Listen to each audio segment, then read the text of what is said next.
C'est dans le but d'améliorer la qualité de l'enseignement supérieur que le ministre de tutelle, Steve Mbikai, vient de mettre en place une commission ad hoc chargée de contrôler les cursus académiques de tous les professeurs qui ont défendu leur thèse à l'étranger. Cette initiative du ministre de l'Enseignement supérieur et universitaire compte dénicher et sanctionner tous les professeurs qui ont des faux diplômes en leur retirant non seulement les faux titres académiques, mais en plus les mettre à la disposition de la justice. Dans son cabinet de travail, il était question de donner des orientations claires et précises aux membres de cette commission qui vont descendre dans tous les établissements publics et privés pour le contrôle la semaine prochaine. Cette démarche vise entre autres à améliorer la qualité de l'enseignement, mais aussi à assainir le secteur de l'enseignement supérieur et universitaire. En gros, Steve Mbikai veut instaurer un système de contrôle pour éviter la fraude dans son secteur.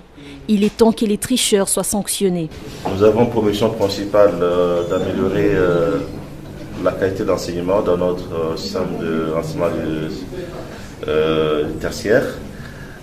Pour ça, nous avons constaté qu'il y a tout de même des faussaires dans le secteur, surtout les gens qui ont des diplômes obtenus à l'étranger, doctorat, niveau de maîtrise et autres.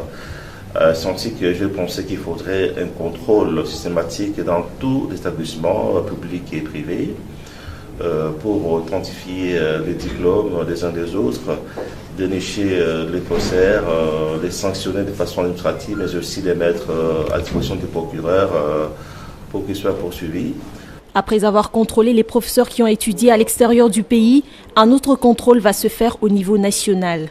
Et il faut signaler que cette commission est composée de 9 personnes, dont 3 du cabinet, 3 du secrétariat général et 3 des différents conseils d'administration de l'enseignement supérieur et universitaire.